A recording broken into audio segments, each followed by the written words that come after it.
ආයුබෝවන් අව put පැලස් YouTube channel එකට ඔයාලව සාදරයෙන් පිළිගන්නවා.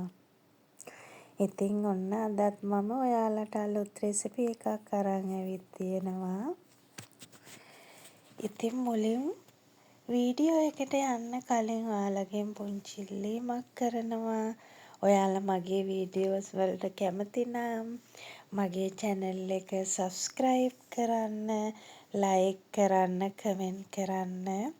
ඒ වගේම තමයි තවත් කෙනෙක්ට බලන්න share කරන්න කියන ඉල්ලීමත් එක්ක ළඟම තියෙන bell icon එකත් click කරන්න අමතක කරන්න එපා. ඉතින් අද මම ගෙනත් තියෙන රෙසිපි එක තමයි ඉතින් චිකන් දාලා රසට ගුණට කොහොමද රසවත් සුප් එකක් හදාගන්නේ කියලා. ඉතින් මම අද සුප් එකට අරගෙන තියෙනවා සාමාන්‍යයෙන් එළවලු වර්ග කීපයක්. එතකොට ඒත් එක්කම මම අද මේකට වෙනදට මම සුප් එකට මුරුංගා දාගන්නේ නැහැ. අද මම මුරුංගා කරලකුත් කපලා දාගත්තා. හැබැයි මම මුරුංගා කරල කෑලි වලට කපලා නෙමේ එක දෙකට පළලා සූරලා මැදේ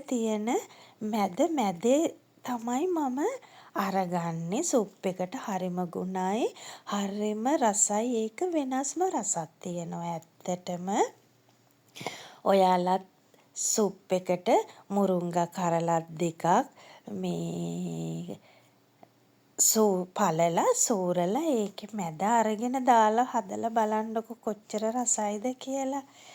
ඉතින්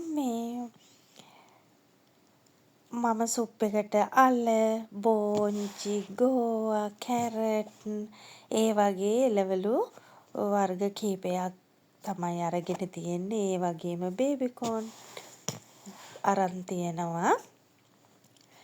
ඊට පස්සේ කූසා මෙහි තියෙන්නේ කූසා මේවනේ. ඉතින් ඒකෙනුත් මම මේ සාමාන්‍යයෙන් පොඩි ගෙඩියක් අරගෙන දැන් ඉතින් මම මේ එළවලු ටික පුංචි පුංචි කෑලි වලට කපා ගත්තා. පුංචි වෙන්න ඕනේ නැහැ. ඔයාලට කැමති ප්‍රමාණයකට කපා ගන්න පුළුවන්. ඊට පස්සේ ඉතින් මේකට මම තව චිකන් දානවා කිව්වනේ දැන්. ඉතින් චිකන් කටු නැතිව චිකන් බ්‍රෙස්ට් එකෙන් මම කෑල්ලක් අරගෙන ඉස්සෙල්ලාම මම ඒක හොඳට සෝදලා ඒකට ගම්බිරිස් කුඩු කහ චූට්ටක් කහ කුඩු ලුණු කුඩු ඒත් එක්කම දෙහි පොඩ්ඩකුත් මිරිකුවා රස අනුව ලුණු දාලා සෝයා සෝස් බිංදු දෙකකුත් මම එකතු කරගෙන තමයි මේ චිකන් කෑල්ල ලෑස්ති කරගෙන පැයක් විතර ෆ්‍රිජ් එකේ සීසන් වෙන්න තියලා එළියට අරගෙන තෙල් නැතුව ඒකේ තියෙන තෙතමනේ තියෙනවනේ දැන් අපි ලිපේ තිබ්බහම චිකන් ඒකේ නිකම්ම අර වතුර උනනවා. ඒ වතුරෙන්ම හොඳට තැම්බෙන්න තියලා අරගත්තා. ඒකත් අරගෙන පුංචි පුංචි තීරුවට ඉරා ගත්තා. ඉතින් ඒකත් මං ඒ චිකන් එක ඒ විදිහට තමයි ලෑස්ති කරගත්තේ. මේ බලන්නකො මුරුංගමම කොහොමද අරගෙන තියෙන්නේ කියලා පොත්ත ඉවත් කරලා සූරලා මැද. ඉතින් ඔන්න ඔය විදිහට තමයි මම එළවලු ටික කපලා ලෑස්ති කරගත්තේ. පුංචියට. ඉතින් ඔයාලට මේකට තව අමතර තවත් එළවලු වර්ග තියෙනවා නම් ගන්න පුළුවන්. මට ඉතින් තිබුණේ ඔච්චර නිසා තමයි මම ඒ ටික අරගත්තේ. ඉතින් ඒත් එක්කම මේකට මම මේ තියෙන්නේ මං කියපු චිකන් එක හදාගන්න. ඊට පස්සේ මම මේක ඉරා ගන්නවා පුංචි කෑලියට. ඉතින් මම මේකට කරපිංචා අමුමිරිස් කරල් දෙකක් රතු ලූණු එතකොට සුදු ලූණු ගෙඩි දෙකක් මම පොඩියට කැපුවේ නැහැ. අර නිකන් චොප් කරගෙන අරගත්තේ. ඉතින් මේක හදාගන්න ඊගාවට භාජනයක් ලිපේ තියාගෙන ඒකට මුලින්ම මම තෙල් පොඩ්ඩක් එකතු කරගත්තා. ඊගාවට ඉතින් තෙල් එක රත් වෙනකොට අපි අර කපාගෙන ලෑස්ති කරගත්තු කරපිංචා, අමු මිරිස්, රතු ලූණු ඒත් එක්කම සුදු ලූණු බික් 2යි ඒ ටික ඔක්කොම එකවරම මම එකතු කරගත්තා. ඊට පස්සේ මේක ටිකක් හොඳට ෆ්‍රයි වෙන්න තියෙන්න ඕන. ඔහොම ටික වෙලාවක් විනාඩියක් විතර ලිපේ තියාගත්තාම හොඳට දැන් ඒක ටිකක් බැදෙනවා. ඊට පස්සේ අපිට මම කරපු වැඩේ මේකට උළුහාල් ඇට කිහිපයක් එකතු කරගත්තා. එතකොට ගම්බිරිස් ඇට කිහිපයක් එකතු කරගත්තා. ඒ වගේම සූදුරු ඇට කිහිපයක්, කොත්තමල්ලි ඒ වගේ ටිකක් එකතු කරගෙන හැබැයි මං තව චුට්ටක් දැවිල්ල වගේ පොඩ්ඩක් එන්න ඕන නිසා ගම්බිරිස් ඇටත් එකතු කරගෙන ගම්බිරිස් කුඩු ටිකකුත් එකතු කරගත්තා. ඊට පස්සේ මේක නැත්තම් දැන් ලුණුත් රස අනුව එකතු කරගන්න ඕන. ඊට පස්සේ මේක ටිකක් පාට එන්න ඕනනේ. ඒක නිසා මම මේ කහ කුඩු පොඩ්ඩක් විතර ඒකට එකතු කරගත්තා. ඊට පස්සේ ඉතින් දැන් මේක අර කරපිංචා ලූණු මේ 3-5 ටික ඔක්කොම ටිකක් ෆ්‍රයි වෙන්න ලිපේ තියාගෙන ඊට පස්සේ තමයි මම මේ කපාගත්තු එළවලු ටික එකතු කරගන්නේ. එළවලු ටිකත් මම එකතු කරගෙන මේකට ඒ තෙලෙන් දැන් මේකේ ගොඩාක් තෙල් එකතු කරගෙන නැහැ මම පොඩි ප්‍රමාණයයි. ඒත් පේනව නේද ඔයාලට තව තෙල් ගතිය ටිකක් තියෙනවා. ඔන්න ඔය තෙල් ගතියෙන් තමා මං එළවලු ටිකත් පොඩ්ඩක් ෆ්‍රයි වෙන්න තියාගන්නේ. දැන් ඉතින් ඔන්නය මේ වෙලාවේ මම අර කපාගෙන ලෑස්ති කරගත්තු එළවලු ටික එකතු කරගන්නවා ඔන්න ඔහොම.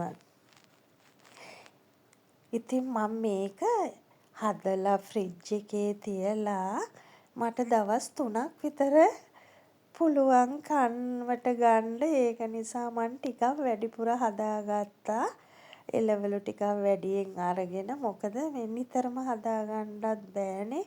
ඒ නිසා හදලා මේක වෙන වෙනම දවසට අවශ්‍ය ප්‍රමාණය පොඩි පුංචි බාස්කට් වලට දාලා ෆ්‍රිජ් එකේ තිබ්බහම ආපහු ඉතින් කන වෙලාවට රත් කරලා අරගන්න එක විතරයි.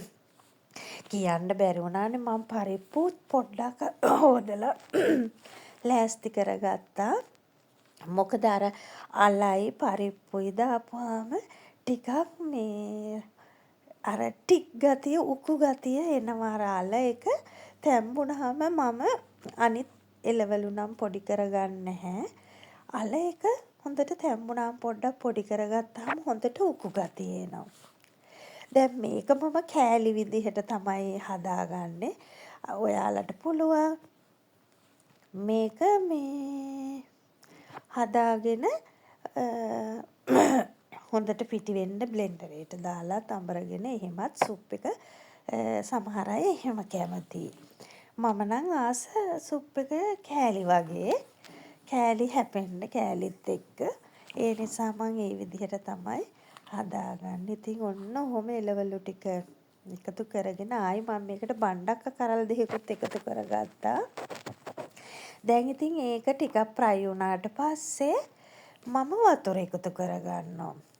වතුරත් එකතු කරගන්නේ ගොඩාක්ම වතුර එකතු කරගන්නේ නැහැ. මම එළවලු වල ප්‍රමාණයට වඩා පොඩ්ඩක් වැඩියෙන් තමයි එළවලු මට්ටමට වඩා ටිකක් චුට්ටක් වැඩියෙන් එකතු කරගන්නවා වතුර.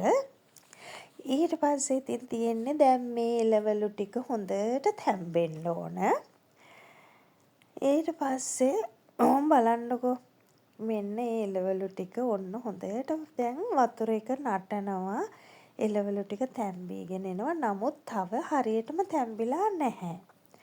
තව හොඳට තැම්බෙන්න ඕන. ඉතින් ඒ මදි වුණාම ආපහු ගමනක් ඔය තවත් තැම්බිලා මදි. කැරට් එහෙම ටිකක් වෙලා යනවනේ තැම්බෙන්න.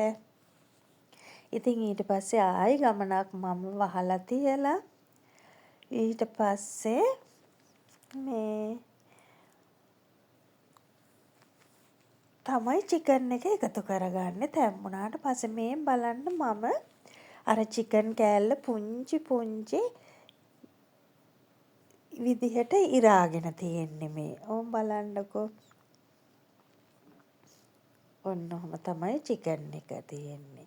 ඉතින් දැන් අර එළවලු ටික හොඳටම තැම්බුණා කියලා තේරෙනවනේ. ඒකට පස්සේ අන්තිමට දැන් චිකන් එක හදලා උයලා මේ ෆ්‍රයි කරගෙනනේ තියෙන්නේ අමු නෑ. ඊට පස්සේ ලෑස්ති කරගත්තු චිකන් ටික මම ඔක්කොම එකතු කරගන්නවා ඒකට. ඉතින් ඒ එකතු කරගෙන හොඳට කලවම් කරලා විනාඩියක් විතර ලිපේ තිබ්බහම හොඳටම ඇති. ඊට වඩා ඕනේ. ඉතින් ඊට පස්සේ අරගෙන රස බලන්න තමයි තියෙන්නේ. ඉතින් ඔන්න ඔහොමයි මගේ චිකන් වෙජිටබල් සුප් එක හැදුනේ. ඉතින් හරිම ගුණයි. මේක ආයි සුප් එක කිව්වට දැන් බත් එක්ක වුණත් මේක කන්න පුළුවන්.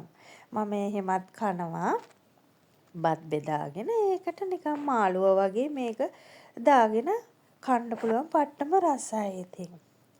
ඉතින් මේ ඔන්න ඔහොමයි අද මගේ මේ සුප් එක හැදුනේ. ඉතින් ඔයාලත් අනිවාර්යයෙන්ම මේ රෙසිපි එක හදලා බලන්න. බලලා රස කොහොමද කියලා කමෙන්ට් එකක් දාන්න. ඉතින් එහෙනම් මම තවත් අලුත් වීඩියෝ එකකින් හම්බ වෙනකල් ගිහින් එන්නම්. ඔයාලට සුබ දවසක්.